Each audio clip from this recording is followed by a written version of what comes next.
En esta oportunidad vamos a presentar lo que es el informe académico titulado Recurso de nulidad del expediente 1230-2019 referente al delito contra el orden económico, financiero y monetario.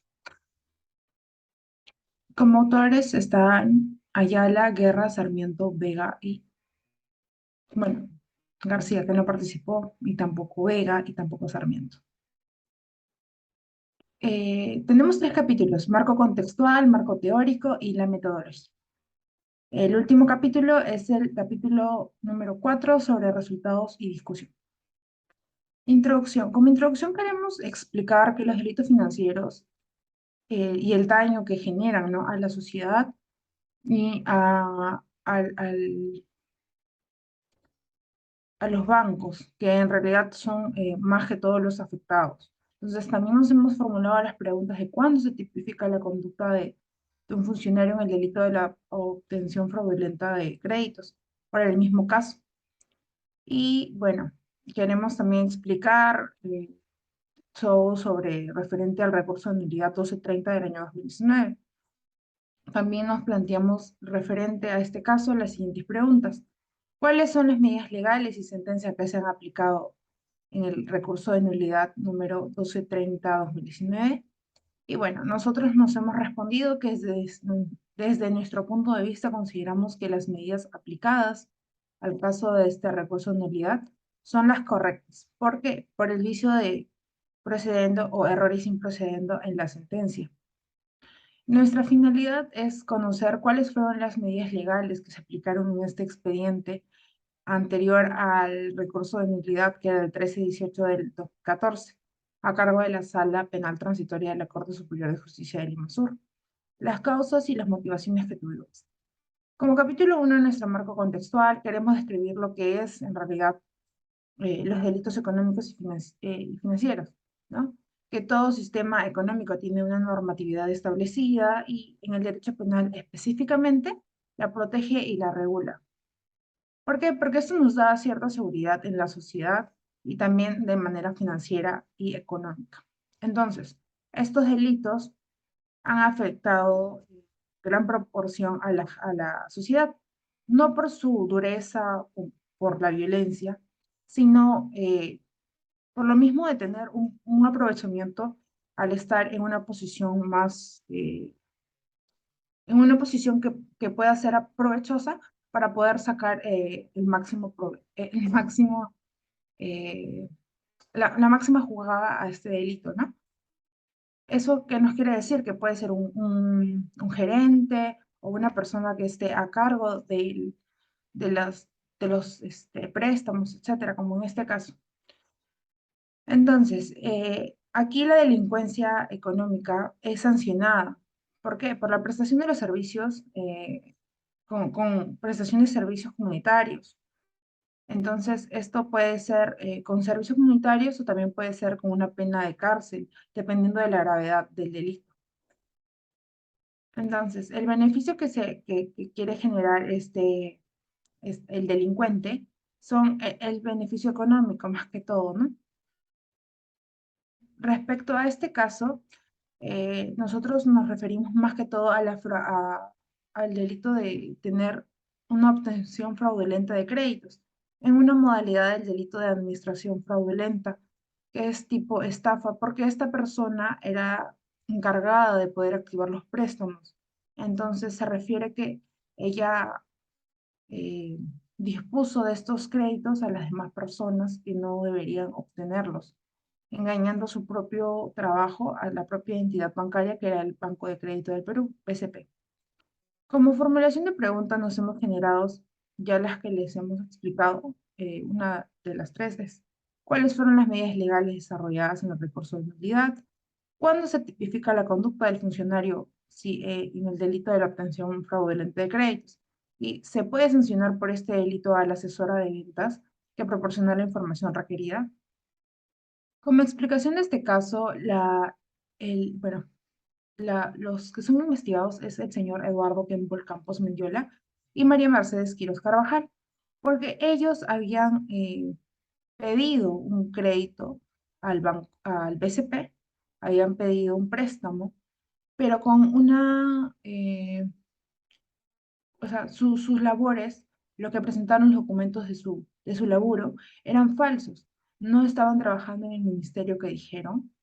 Y dos, que no tenían la misma, no recibían la cantidad mínima para que se les pueda aprobar un préstamo.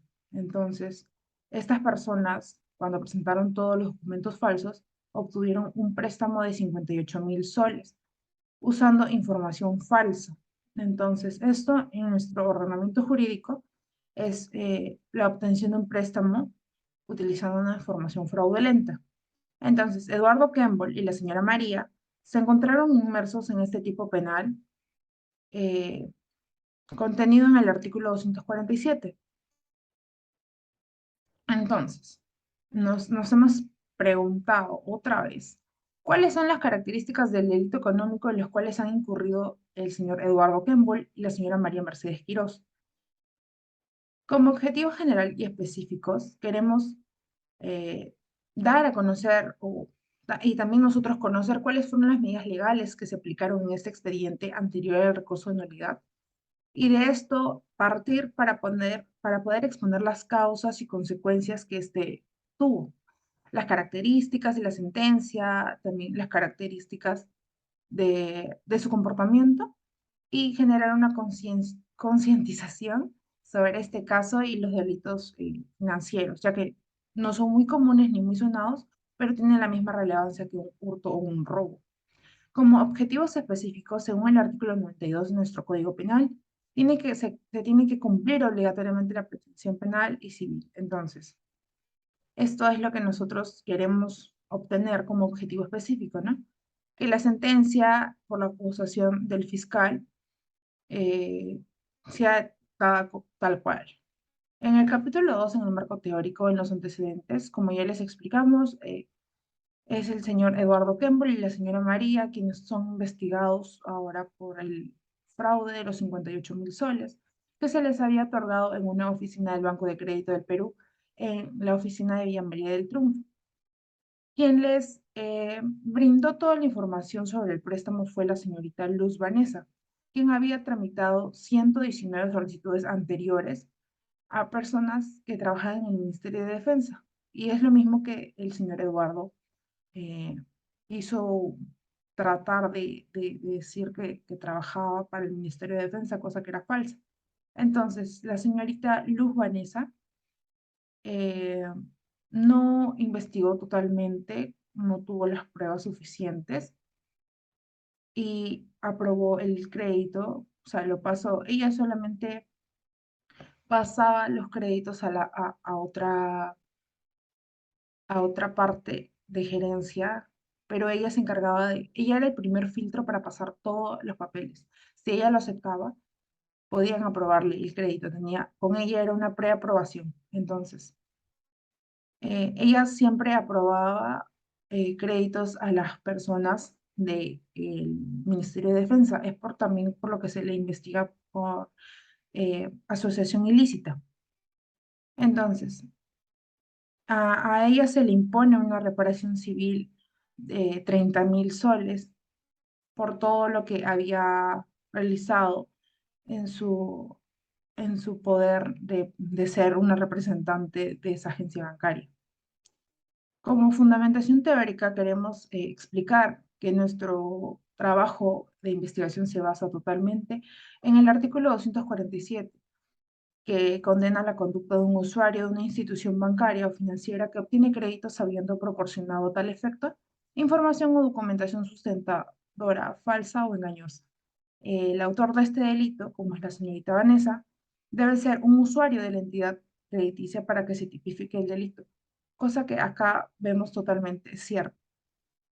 Galvez nos menciona que en concreto el delito consiste en la obtención de un crédito o financiamiento merced al suministro de datos o informaciones falsos mediante engañosos sobre la situación de la empresa solicitante, que de haber sido conocidos por la entidad bancaria, hubieran determinado su denegación o por lo menos su otorgamiento bajo condiciones distintas.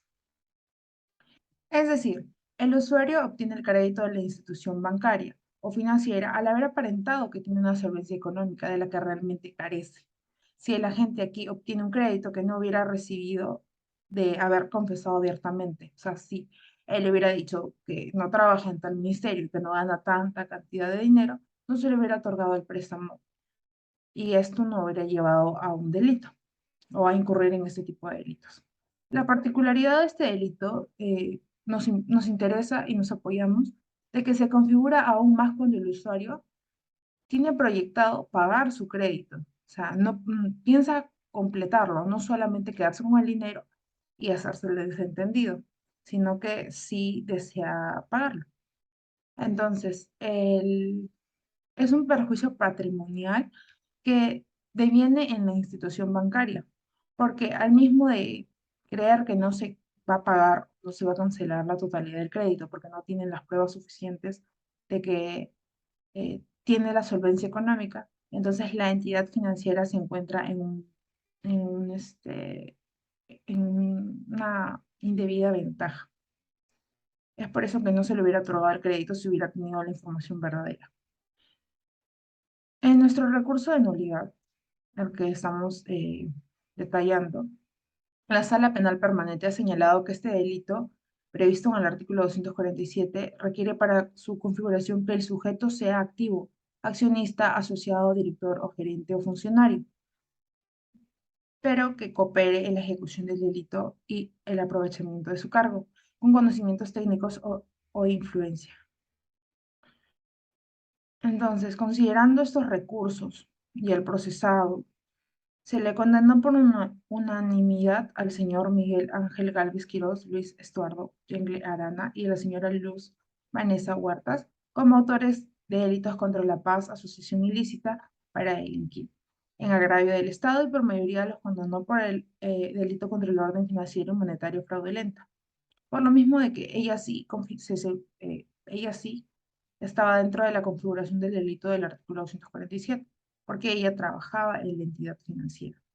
Y también se les condena al señor Eduardo Kembol Mendiola y a la señora María Mercedes Quiroz Carvajal como los autores del delito contra la fe pública por usar documentos falsos en agravio al en agravio del Ministerio de Defensa porque dijeron que trabajaban dentro de ese ministerio. Además, se les impuso una inhabilitación según el artículo 36 en los incisos 1, 2 y 3. Se fijó en 12.000 soles el monto de reparación civil que se le tiene que pagar el Banco de Crédito y el Estado. Entonces, como capítulo 3 en nuestro marco metodológico, referente a toda nuestra investigación, esta tiene de ser del tipo mixta porque ha sido cualitativa y cuantitativa.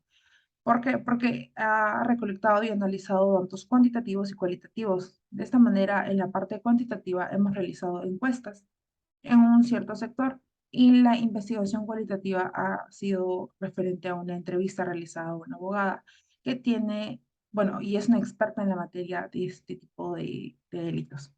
En nuestro diseño de investigación determinamos que es de tipo no experimental porque no estamos manipulando ningún tipo de variable y este tipo descriptivo porque buscamos el por qué, especificar ciertas características o causas que determinaron que la sentencia de recurso. Hemos delimitado en 4 partes nuestro trabajo en la espacial porque se va a desarrollar en el distrito de Villa El Salvador en un solo sector. Social porque hemos delimitado que sea solamente para jóvenes estudiantes de Villa El Salvador. Delimitación temporal porque será dentro del año 2022. En la delimitación legal, eh, porque hemos realizado o hemos usado los artículos 247 del Código Penal peruano y el artículo 36. Como población y muestra, solamente hemos escogido una cierta parte de la población de Villa El Salvador, ya que según estadísticas del INEI, Villa El Salvador es un distrito con más de 400.000 habitantes. Entonces, solo la población joven los hemos encuestado, entre hombres y mujeres entre 18 a 35 años.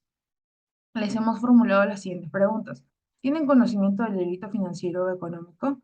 ¿Fue fácil analizar el caso? Y si iniciarías un proceso de demanda si fuera tu caso.